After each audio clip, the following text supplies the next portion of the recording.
Welcome back to the Side Dish Podcast. I'm your host, Aaron Shin, joined as always by my co-host, Jay Lee. Hey. And today we got James Chung back in the studio. What's up? And then our special guest is Joon Baak.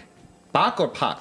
In English, I'd normally say Baak, like the producer. Interesting. B-A-A-K. B-A-A-K, that's right. Which I've never seen that spelling for Pak before, to be honest. It's normally like B-A-E-K or something Exactly. like that. It's very rare. It's actually because my dad's is a romantic and he's a poet, and he thought it was kind of it was unique, but also kind of the closest transliteration. Sure. Anderson Paak is also pretty close. P-A-A-K, for example. Well, because my wife is a Peck, so I was like wondering, well, is it the same? But nah, it's fine. But also, your Korean name, Joonho, is my son's name. Oh. So I was like, yo, it's fate, bro. I'm flattered. Welcome to the podcast, Joon. Thank you very much. So a brief primer. Joon, you are a sommelier, and by James's estimation, you're the best sommelier in Korea.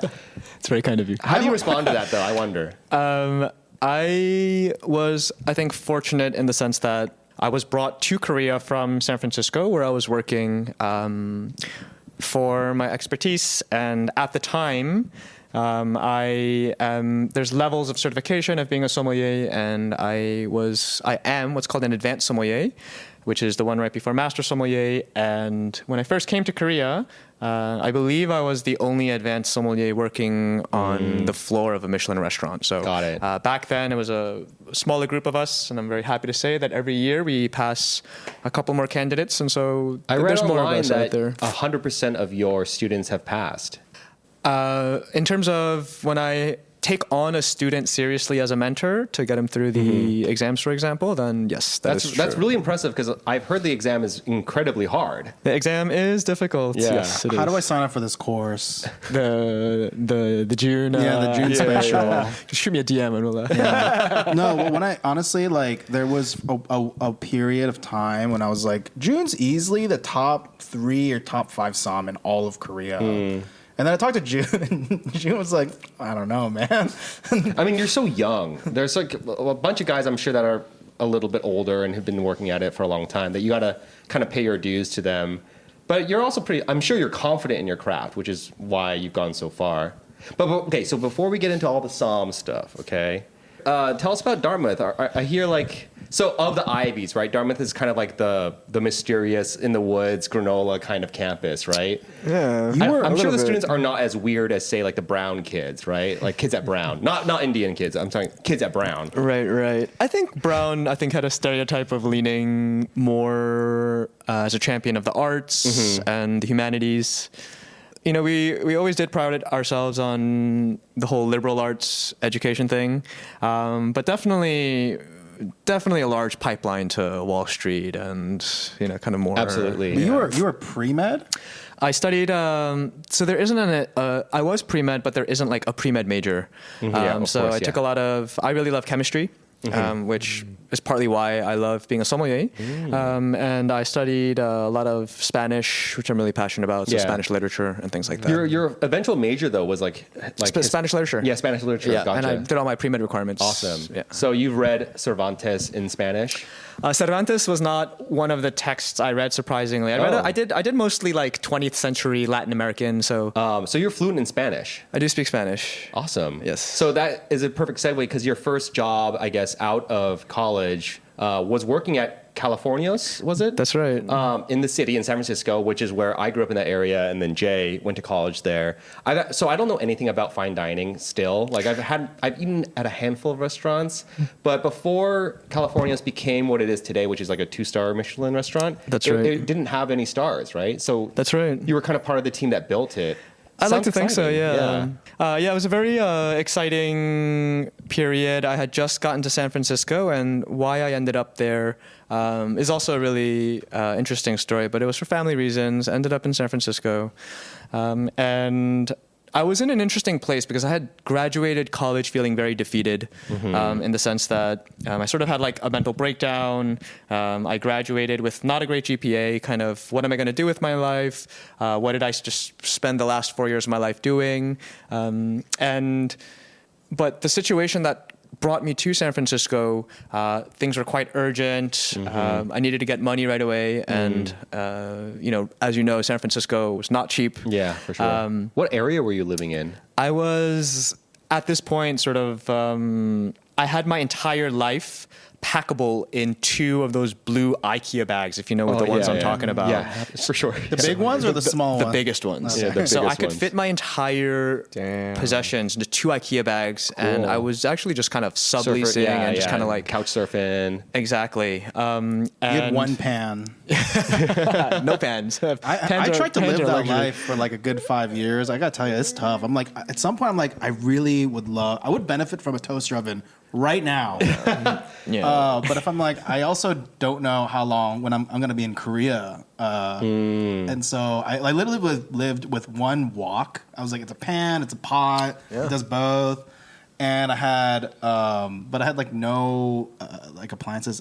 It's tough. Yeah. It's tough. Yeah. So you were just jumping around, but in the meantime, you got this job just doing like what busboy stuff, server stuff. Exactly. So it was very much a move of desperation. Yeah. But I could have done a lot of things. There's a lot of gigs that you could sort of pick up, but there was something in my gut that said go into food, work in restaurants. And my life has always been marked by a lot of those moments of intuition where I feel like the universe is speaking to me, and I've lived that way my whole life, and it's always brought me to the right place at the right time.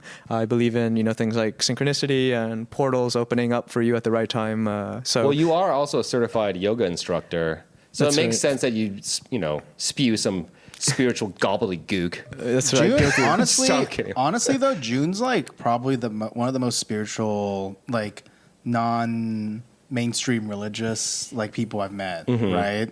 I remember one time like we're at a party and I think you were feeling kind of overwhelmed and you're like, I'm gonna go meditate. And I literally catch you just in the corner meditating. Yeah. And then I think you stepped outside to meditate a little bit more. Yeah. And it was like cold outside too. I used to do that in San Francisco a lot too. I'd be out at the club, and if things were overwhelming, or sometimes if you practice a lot of yoga, what ends up happening is you'll have these moments where it's hard to explain, but there's almost this imperative that comes, and it's like, I need to do it now. Like my body needs to be in this shape right now. And so, there's like photos of me like being upside down, like next to a club at like 4 a.m. and downward dog. Exactly. And exactly. So, getting low, on the dance floor, you know what I mean? Did you grow up religious by any chance? No, I actually grew up sort of, all 4 of my grandparents are very religious. Parents, I think for that reason, not very religious. And I think that religion's one of those things that, sort of skips a generation, right? Yeah. So. That's a great point, because I'm probably going to bring my kid to church, but I abandoned religion when I was like maybe 15, 16. I was like, this is fucking not real. And I sort of like, but then I kind of came back around in my 30s. I'm like, even if it's not real, I still want to program it into my son's brain. What if he turns out like super Jesus freak? like weird with a lot of shame? Well, he's not Catholic, so that's not going to happen. Damn. It's Korean, He's though, basically just describing. James is just describing me. Exactly. What if he has like long hair and glasses, and Plays guitar. wears a ring on his middle finger and plays guitar? No, I will say I took a wine and yoga class from Joon. Oh, you pair them together. So, well, you mean? What I went to was I think you did this twice. That's right. Joon was an instructor at the Flow Room, like one of the I've heard of it. I've heard of it. English speaking yoga studios in Itaewon, and he had an event. It was hot yoga, and so Bikram yoga, right? Is that technically different? Bikram is a little more sort of institutionalized, let's say. Hot yoga. Heated yoga. Heated yoga and a wine tasting. It was like on a Saturday afternoon or like 11 a.m. Everyone fainted. He crushed it. I was great. I feel like I woke up a little bit late. I was hungover and I was running late, so I sprinted over. I didn't bring water, and I'm like 2 minutes late. They already started. It starts like right on time. And I get on my yoga mat, I start, and it's the hardest yoga session I've ever done. Yoga is hard. No, bro. yoga is hard. Yeah, yoga is hard. This is heated yoga. No, so a lot of first of all, I'm sitting right under the heater. It's blasting on me. Daniel came with me. That's right. DK came with me. DK's like away. He was like, it wasn't hot at all. I'm sitting under the heater. I'm dehydrated. And most like yoga sessions, the ones I've tried, you get a lot of downward dog breaks. You know what I mean? You get a lot of child's pose, like just to like let things calm. Yeah. It was nonstop. But most yoga classes though will say like you can go into that position at any point in the session. You don't have to. And I do add that disclaimer. Yeah, I was late.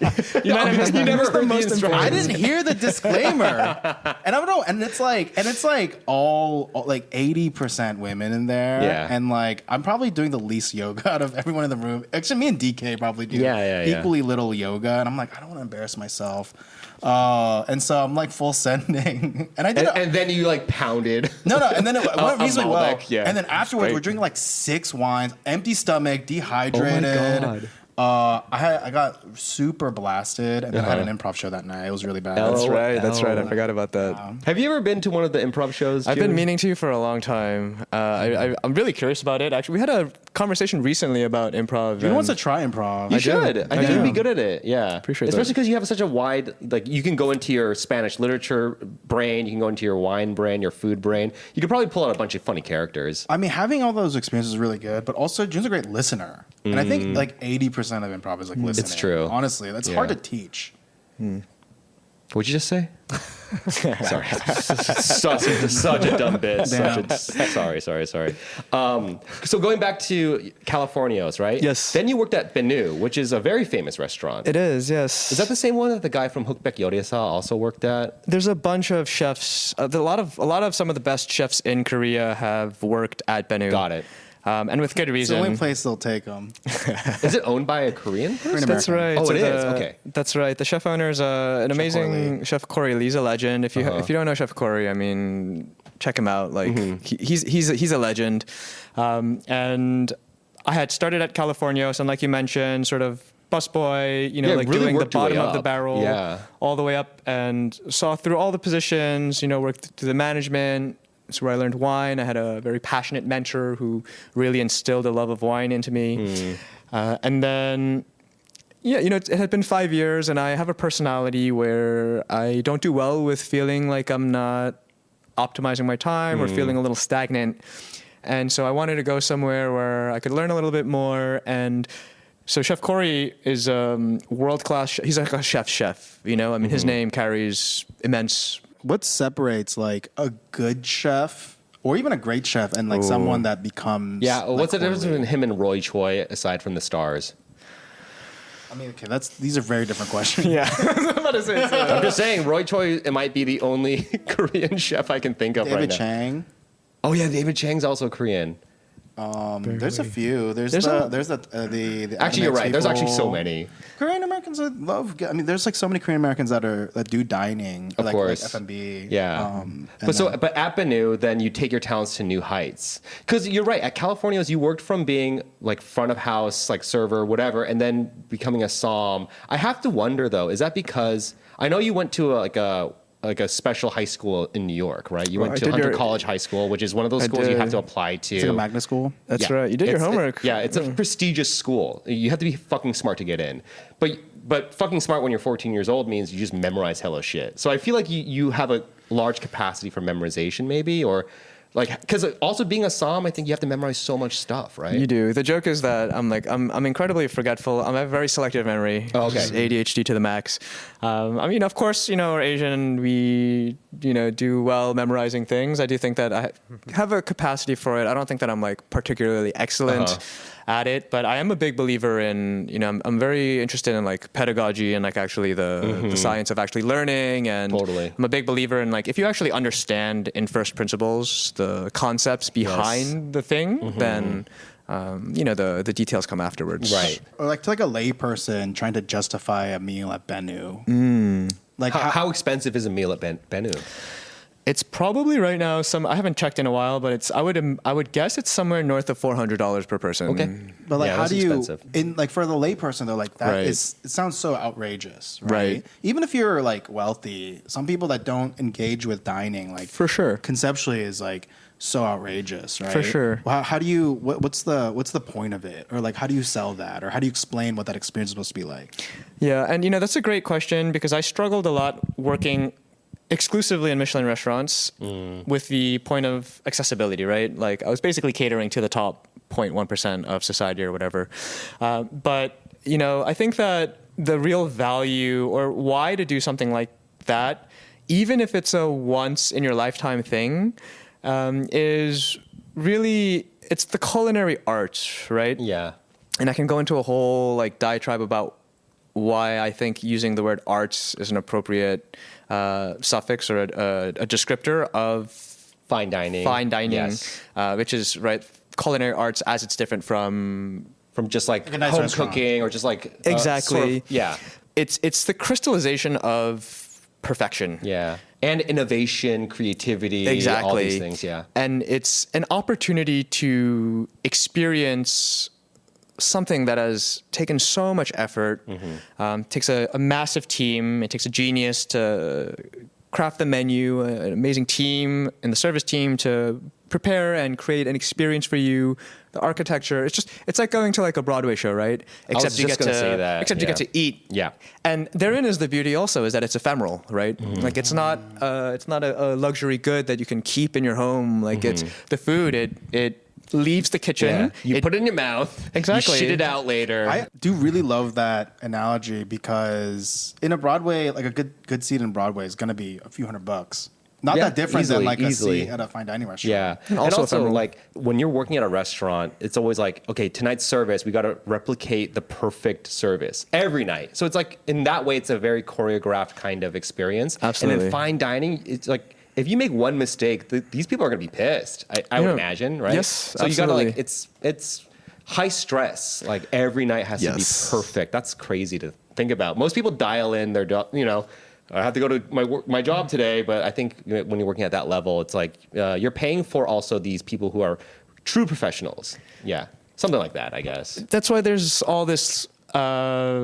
I don't even want to say lore anymore, right? There's a lot of news these days around people who basically have PTSD from the having restaurant, a yeah. career and lots of What scandals. do you think of that? Actually, I mean, you can take the safe. You can take the safe sort of route, which is like, oh, it's so awful. But I feel like there are a lot of people who come out of the restaurant industry being like, that is just what it is. But not to justify that behavior, obviously. But what are your thoughts? I think my feelings on this overall, as a like period, full stop. Like you should not be abusing people. You should not be hitting people. You shouldn't Call them names Call or them like, names. Psychological warfare. Like I don't think any of that is appropriate. Right. And nor is it appropriate anywhere. Yeah. Is that cancelable? Is it cancelable? As in, like, does a restaurant deserve to be canceled if? Sure. I think it's a complex question because it's so rooted in the history of fine Okay, dining. that's fine. Yeah, I think I'd have to. I mean, the guy from the #1 restaurant in the world, he got canceled recently, right? That's right. Yeah. Rene Redzepi of Noma. Yeah, right. So, and because he's like obviously, So probably a massive asshole to his staff. so what do you think? So what do I think about that culture?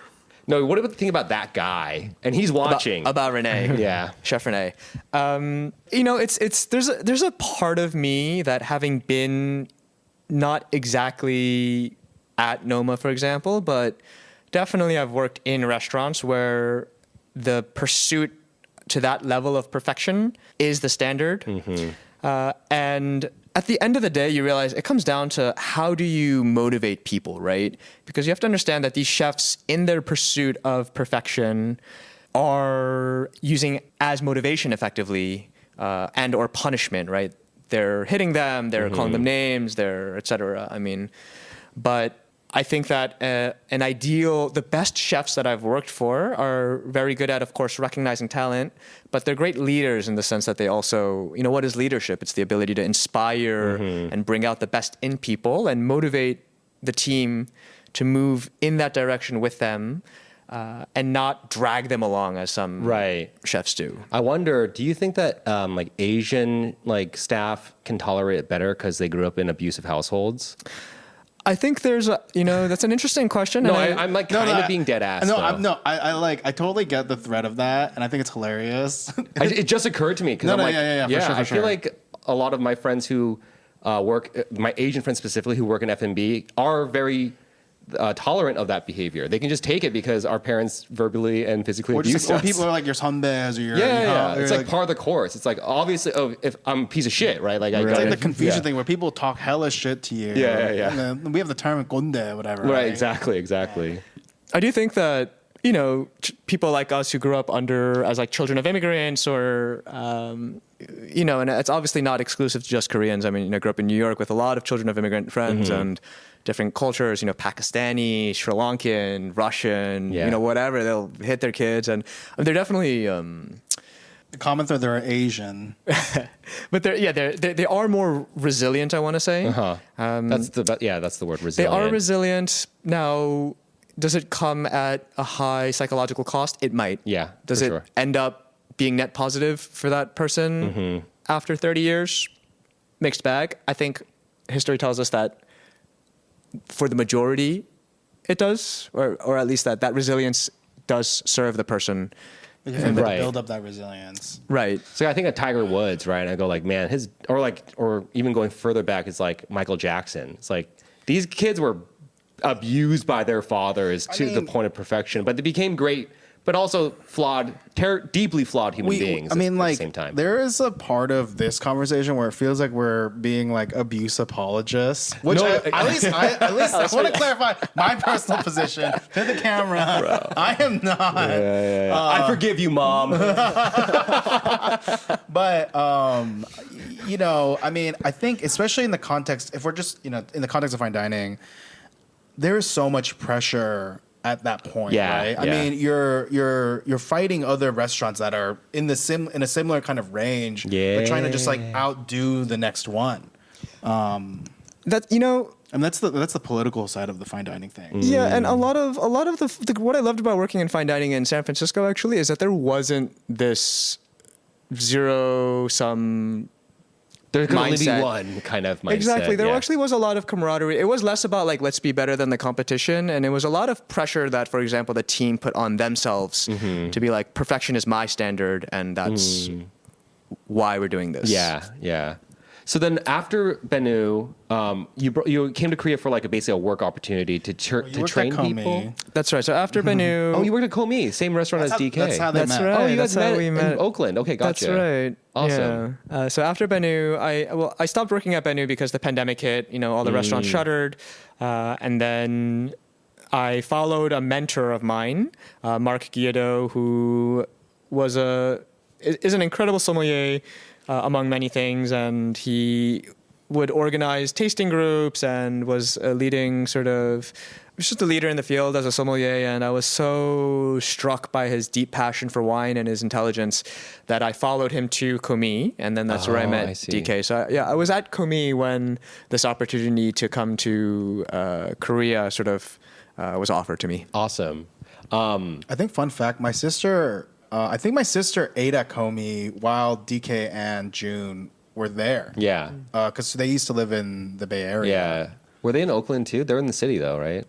They were in Oakland at the time. It was the pandemic, but they did like a pandemic like takeaway fine dining box. Yeah, that's right. Yeah. Wait, how does that work out though for a som, right? During a pandemic, especially, because when I think of som, I think of like a guy who just sits in the main room and then like I guess goes to each table and kind of like I don't really know. I've only been to one restaurant in my life where the som actually talked to us. Wait, It's a shame. Can I tell this story? Yeah, please. I told you the story, and because you were like, that seems a little unprofessional. So I ate at a fine dining restaurant in Apgujeong. I won't say which one. Does it have stars? It doesn't have stars, but he was on Hookbaek Yorisa, and he was like, I was like, I want to eat at this guy's restaurant. Okay. And we brought this bottle of wine that my wife and I thought was good. I mean, we bought it and it was like around like 15만 won or something. So we're like, this is like an expensive bottle. This For will sure, be good, right? Yeah. So we brought they corked it for us, and the som comes over and he's like looking at the bottle, and he without even asking, he like pours himself a small glass and drinks it. I feel like I might know what's right. And then he goes, this is not right. And so my wife and I are thinking, we're like, oh, they must have like the same brand of wine in the back, and he's probably going to bring out like a fresh one for us. Or like, why would he say this to us otherwise? This is a bottle you brought. Yeah, we brought this, and he goes, this is not right. This is not how it should taste. So then we're like, okay, and he just stands there being like, no, it's still good. But I've had this wine before, and from this region, it should actually be a little more blah, blah, blah. And my wife and I are not wine. I'm sorry that you had that experience. It was really funny, though. And then... was it not a little upsetting? I feel like... I thought it was more funny. I'm that kind of person. My wife was pretty, like, not upset. She was just she was annoyed. I think I'm right. I mean, if I'm trying to enjoy this bottle that I spent a lot of money on, and then some guy comes over and being like this sucks. Without even asking, right? And opens it and tastes it and tell you that you basically like it's flawed or you wasted your money. I mean, I would have been like, Jaehyun was like, what the fuck is that guy's problem? I can tell that he was trying to do his job well. He didn't come from a place of nastiness at all. He thought he was like educating us. I feel like that's a you have to tread like that line as a som, I think, of like your professional opinion, but also like the reality of the situation. Yeah. You guys spent money on a nice we're bottle. Such regular ass plebeian people. And you're not well, it's like you have to read the room. Yeah. Exactly. I mean, it just goes back to the point that I always learn from my mentors, and I really believe in, and I train my staff as well, is like, at the end of the day, we are about hospitality. And, it doesn't matter how great of a taster you are or how vast your wine knowledge is. Your job at the end of the day is several things, but one of the biggest ones is, to make people happy. It's to bring what one of my Giannis, one of my favorite people, is a sommelier I used to work with, and he's all about love and happiness and bringing that to the table. For sure. I think that's so important. It's really a shame when I go to a restaurant and they have a dedicated sommelier, and it's great if they're knowledgeable about a wine, but if they're cold and they're not like pretentious, even worse if they're pretentious. But even if they're not, sort of inspired, there almost is a responsibility of it is on the onus of the sommelier to create an experience. That's and so then how would you do that? Because in my head, a sommelier is like, if you want a recommendation, the fish pairs lovely with this chablis, whatever. Right. But like, I don't really know how deep it could go. Like in your experience, what is like the primary job that you see yourself doing on the floor when you're going to work? So as I had mentioned, the love and happiness component, I think, is super important. Also, something that's very important for us to do, of course, is, to make money for the restaurant. Yeah. So not upsell necessarily, but like... Not upsell, but there are moments where, part of being a good sommelier is to read the room, read the table. Maybe it's a situation where someone actually wants to spend a lot of money, whether it's to show appreciation or show off to somebody or whatever it by me. And if they have the means, and I'm not going to sit here and undersell them, right? No, for sure. So and that's a win-win, right? So I did have two. Wait, okay. First of all, to this point, I think you said, have you gone to like a high-end fine dining and gotten the pairing? I have a few times. I feel like that pairing experience with a good som is like such a game changer. Yeah. I didn't realize how much of it. I know you've had really good experiences with that. I've had some incredible pairings. Yeah. Right. Like somewhere the food itself would have been honestly, and I won't say much except to say it's a very many Michelin-starred restaurant in Korea. But if I had only the food there, I would have been kind of. Oh, I see. There were some weird courses, like some bites. I was kind of like, why are they serving this? Or things that were good, but then it was really the som that like elevated it to the next level. And the som is the one who creates the pairing, I assume, right? So you taste generally, the food. right. I see. Cool. If a restaurant has a dedicated sommelier, then they're responsible for all of the things beverage related. I also like if you pay for the pairing, usually the som will basically be your server. Right. Which is my favorite part because they're like the most knowledgeable, like trained person on the staff. Yeah. Usually, right? Because they're probably. You're coming with more, just like But okay, Joon, real talk. How many times have you been pouring a glass and then a little bit drips out? Has that ever happened to you? Yeah, I mean, not often, but it happens. It happens every once in a while when I'm in a restaurant and I can tell the guy or the girl being like, "I'm so sorry." It's like it's all good, dude. It's all good. Exactly. Just Wait. like I'm not. Yeah. Like we were eating at that place, that neighbors, right? And the som, or not even the som, it was a server, but you could tell he was like really trying to do a good job, like open the bottle, like Moshiso, like, you know, open it very casually, and he was kind of struggling, and then he tried to put the cork upright and it kept falling over, and I felt When they have too much care about it was the just cork, but it was just so cute because like I could tell he was like, please don't fall over. Wait, do you please don't smell the corks? It's not a thing. Oh, okay. So. Wait, okay, I've heard mixed things. I don't care. smelling the cork. Okay, right. So what James is probably referring to is after you open you cut the capsule, you put the worm in and you take out the cork, and there is a practice of smelling the cork. And the reason you smell the cork is that if the bottle is flawed in any way, some of the flaws are actually because of the cork itself. And that's why the term the wine is corked comes from. And if a wine is heavily corked, you can certainly pick that up just from smelling the cork. What is the smell that you detect? Like wet dog. Exactly, yeah. dog. It's just this like very unpleasant, musky, like wet cardboard, like waterlogged. Is that because the cork somehow got too much air in it or something? There's an infection in the cork. Exactly. So technically, it's called TCA, which is short for trichloroanisole, but it's a compound that comes from the cork, and then as the wine is aging, it can sort of multiply. Is that also why you want to store wines kind of flat instead of upright, so that like liquid kind of touches the cork essentially? It's not. It is to help with the preservation because a moist cork is more supple and it basically prevents the oxygen ingress a little bit more. But if a cork is if the TCA is in the cork, it will probably cork the wine. Okay, regardless of what position you Exactly. stored it So in. short answer, when it's a bottle from my cellar that I sold to guest, I will smell it. However, if it was corkage, which is when a guest brings in a bottle, oftentimes, depending on the culture of the restaurant, I won't even smell the cork. I won't even taste the wine. I will literally open the bottle, I'll service it for them, and then I'll ask. Sometimes they'll say, "Can you help us decant it? What do you think?" If someone asks for my opinion, then I'll ask, "Oh, is it okay if I taste a little bit of the wine?" Yeah.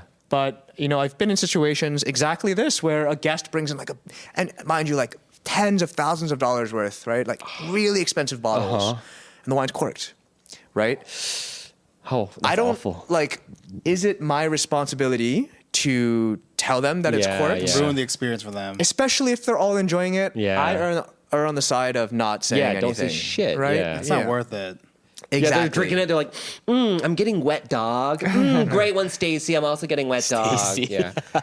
Exactly. I imagine they're like really rich white people for some reason. Not always. I wonder why. Not in Korea. Okay, fine, Chinese. Wow. I don't know, let's- Going really heavy The on Korean this. slander here is crazy.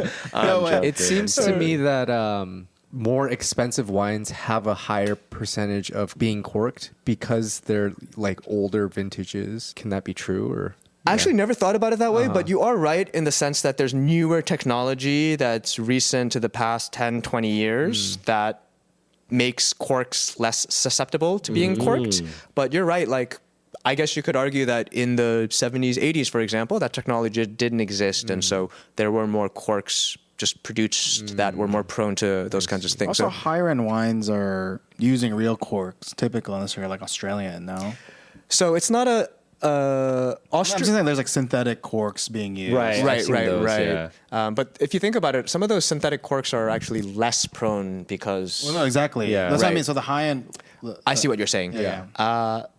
Yes, because you can even screw cap, right? If you have a screw cap, It'll never. I love a screw cap, I love a bro. good New World, Australia, Yeah, New yeah. Zealand. Yeah. there you go. Yeah. I have three like kind of lightning questions, right? The first one is, what's the most expensive wine you've ever consumed? Like, what's the price in the bottle for retail? Probably on the secondary market in the neighborhood of, I don't know, probably 15, 20,000. Wow. Rum and Conti. Jesus Christ. It was a DRC. Okay. Yeah. Second question. Who's the? I don't know if you can say this, but who's the most famous or like most like notable person you've ever served? Ooh. Or or that you're willing to mention? Sure. I mean, I've done like, presidents of other countries. Especially in Korea, the fine dining circle is so small that, lots of Korean celebrities and idols, things like that. You kind of just bump into them into the street in Korea, right? Like literally they're like walking around everywhere. Yeah. Someone I know was saying they just served a side the other day, and then the whole thing came out. Yeah. That's right. Yeah. Anyway, yeah. Go. Yeah, but right. So, people like that. It's always a pleasure to have other great sommeliers or other great chefs to. Yeah, I'm sure you fan out more about like famous F&B people. For sure, and it's almost more of, I don't want to say it's more of an honor, but it's but it's like an industry thing for sure. Exactly, it makes sense to me. Exactly. Yeah. I watched The Bear. I get it. The third one is, you have like a notable, like very embarrassing story about being while in service. Oh yeah, the food's fucked or something's crazy, something's off. Oh yeah, this is a fun one. So I was actually serving an industry table. Really sweet couple. They're like Napa royalty. It's the Chapelets. So the Chapelets, really long time family name in Napa. There's a Chapelet winery. Great wines, lovely. To the O'Shaughnessy's. They're not so far actually. They're kind of neighbors. But so I'm talking to them, and this is at California. It was back when they were in the Mission, and it was like a hole in the wall, like tables really tight next to each other. So you can imagine I'm standing in between a table, and so there's a table behind me, right? And on each table, it's white linen, candle. See where this is going? Yeah. Oh my God. The candle's on the edge of the table. I'm stuck in between them, between the tables, and I'm talking to Amy Chapelet, and I'm like talking to them, and in the middle of my spiel, right? She's like, Joon, you're on fire. And I'm like, sick. Yeah. I'm like, Amy, they think I'm killing it. Like, yes, like, good thank bit, you. Classic. Yeah. Thank you. And then she's like, no, Joon, you're on fire. Yeah. And I'm like, thank you. I'm like, it means so much to me. Like, I'm glad you're having a great time. And then all of a sudden, I feel this heat. Oh shit! In my back, like I feel like, something like, I'm like, why? Like, why is it getting hot? Yeah. And she at that point, like, obviously the tail of my suit jacket had caught on fire. It's like it's often synthetic materials that are very flammable, actually. Totally. And so like this thing had like engulfed like the whole tail of my thing, and like it's like burned up like to my lower back. Holy shit. And at that point, I was like, she's like, no, you're on fire. Yeah. And so I had to like run outside and like stamp it out. Were you okay? And, like, you had no like. I was okay, no burns fortunately. That's but crazy. Did you wear the jacket for the rest of the service? Oh no, it was like the jacket was like halfway was incinerated. gone, yeah. It was like. Did you work no jacket the rest of the service? I think I like found a spare like something in the dry storage. Well, you kept it going. The show must go on. Oh, I mean, the show must go on. Yeah, the show must go on. Of course. Joon, I heard somewhere. I think I saw this on a YouTube video from a sommelier who said you should never spend more than $12 on a bottle of wine when you're buying it like at like a store. Retail, yeah. Yeah, which sounded to me a little too low though. I was like, 12 is a weird number. Like, what about $19.99? That's a more like accessible number. But how much do you agree with that? Yeah, I think that it's the right neighborhood, but the context there is that it's probably the right number, roughly the right number. I would have argued 15. You can maybe even go 18, definitely sub 20. You used to be able to find great wines under $20, but this is like 5-7 years ago, maybe. And are they coming from like the US? Are they coming from Chile? Are they coming from Europe? Almost from anywhere. Anywhere, okay. But you have to realize that if you're at a wine shop in America, then when you're importing wine, right, you have to pay tax and duty, et cetera. And so those wines you're getting less value from stuff that's been imported. But whatever the inflation adjusted is for $12, $15 from 5-10 years ago is probably about right, actually. Good to know. How shitty is like $2 chuck? I guess it's like $4 chuck now, probably. So this actually gets to the core of like what is good wine, in the same way that like we spoke about fine dining, but like what if I think that Imo's Kimbap down the street is like the best. Super fucking dank? Yeah. Totally could be. How to assess quality in food and drink, and in many things, in the arts and music, etc. It's a little bit cliche, but I think it's still true to a large effect. It's like, is the thing balanced? Balanced, right? If you have a wine that's super cheap but balanced, I'm happy to drink it. Yeah. Is it going to be the most complex, like thought-provoking thing I've had? No, but if it gets the job done, like, and what do I mean by balance in a wine? Like, basically, if something's in balance, nothing is sticking out. Nothing feels too acidic, nothing feels too sweet, doesn't feel too dry. Just if there's a harmony in the overall composition of the thing, then I'm happy to What do you drink think it. of people who mix? You know that there was that documentary of that dude who conned a bunch of people. Rudy Kurniawan. And he was a genius at like mixing wine, blending Yeah. which I think is so dope. Like if I could buy a bottle of his wine that he like mixes in prison, I would totally buy it, you know? So the thing is, like, almost all age-worthy wines, because of natural degradation processes, basically asymptote into the same flavor profile. Huh. Interesting. Yeah. And so if you took a 50-year-old bottle of X, super expensive, a $50 bottle of Y, a 50-aged bottle of Y, also super expensive, but they're very different wines when they're young. Yeah.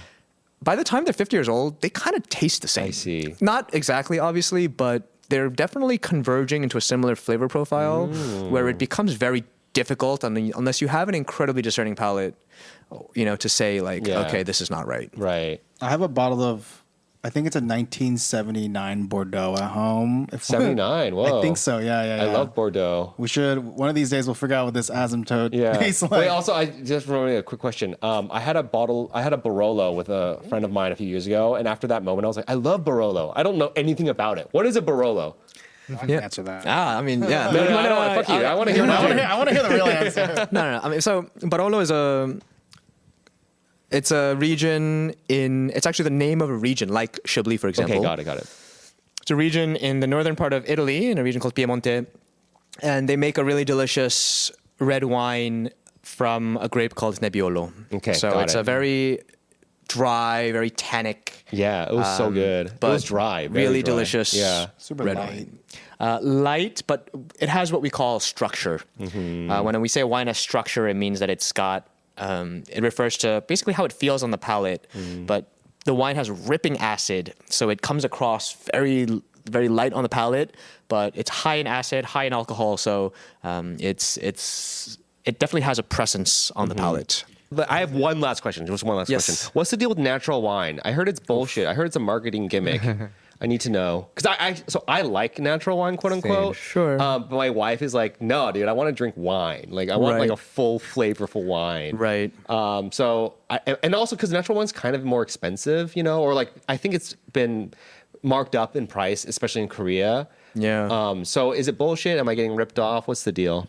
I get this question a lot, not surprisingly, and understandably, because it is a little bit of a nuanced question.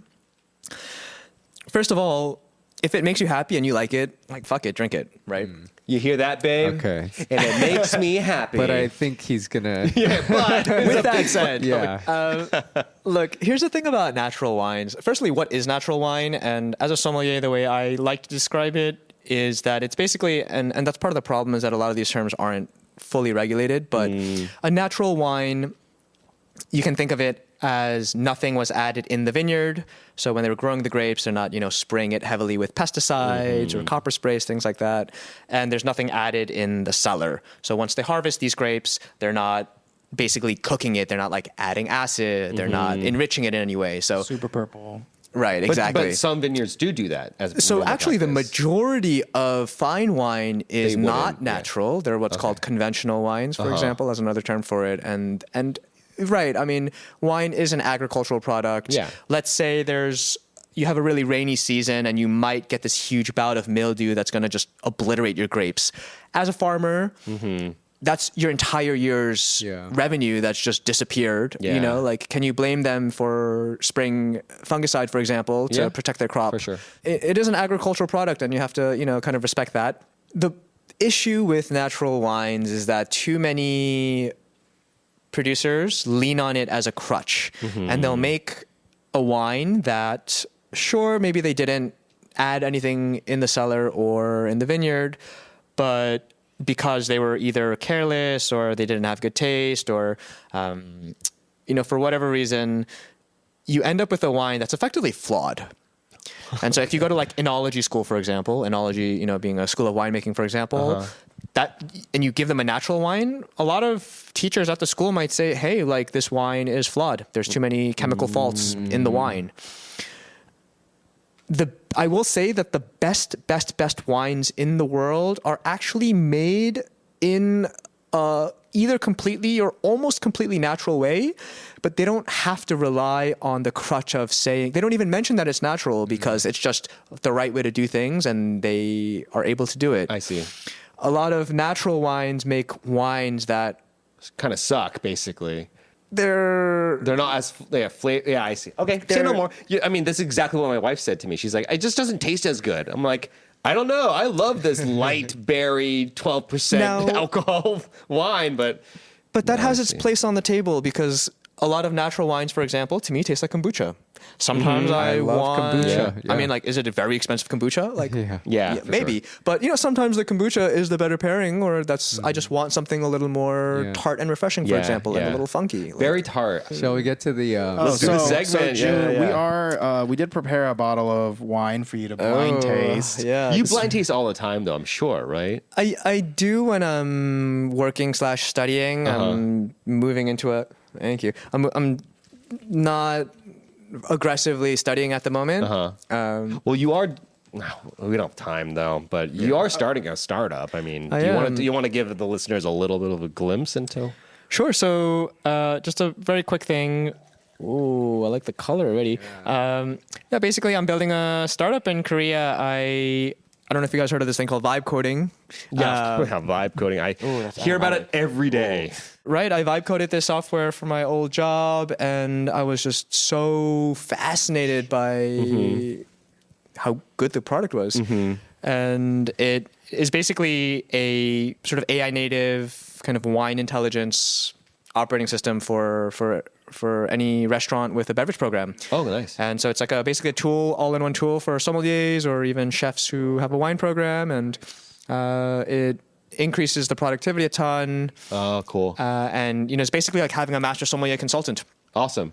So, yep, there you go. Just for context for the viewers, we just poured the wine. Yeah. So if you're listening to this not on YouTube, basically, we're about to give Joon a glass of a mystery wine. June has no idea Okay, what so it take us is. through your process, Joon. Yeah, walk us there. Walk us Yeah. there.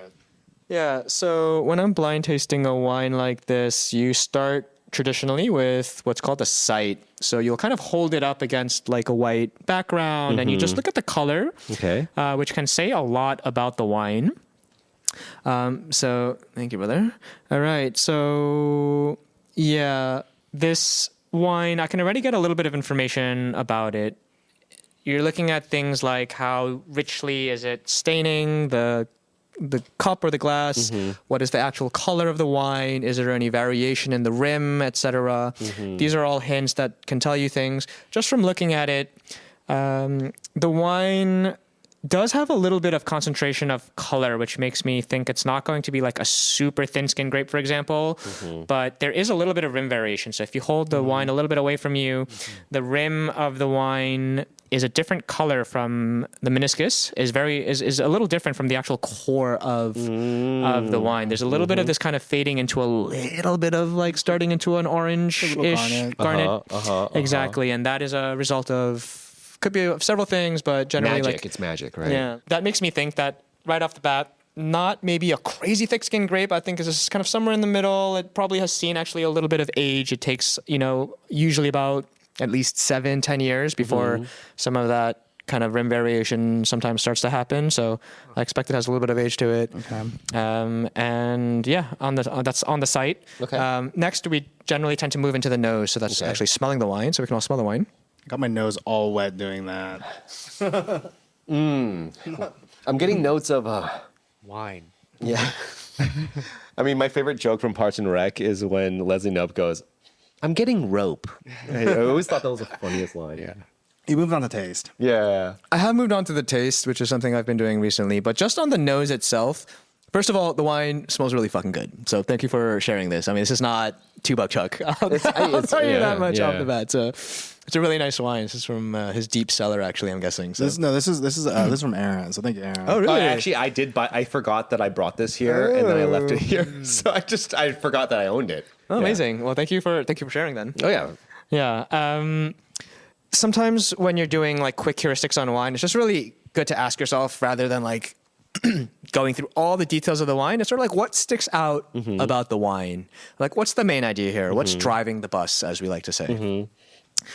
So for me, on the nose, first is that there is this beautiful savory quality, which can only come from some amount of extended aging. And that's actually consistent with the site. Like there is a little, it's slowly moving into some of this, like, you know, when you walk through the forest in the fall, like some of this like kind of decaying leaf, that kind of very earthy, decaying leaf quality. There is a little bit of this kind of charcuterie, kind of meaty quality to the wine. I'm also getting a little of a terroir. Oh yeah, nice.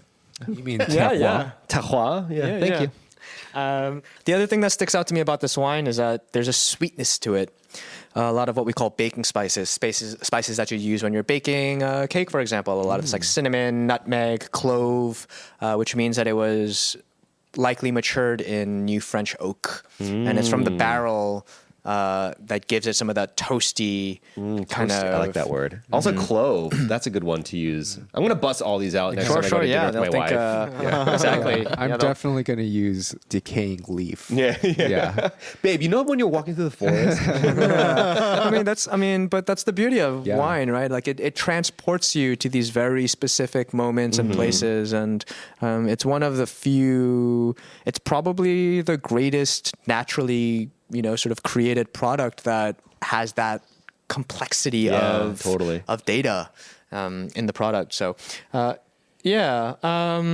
then, after you go on the nose a little bit and you pick up some tasting notes, you would then move on to the palate. So actually tasting the wine.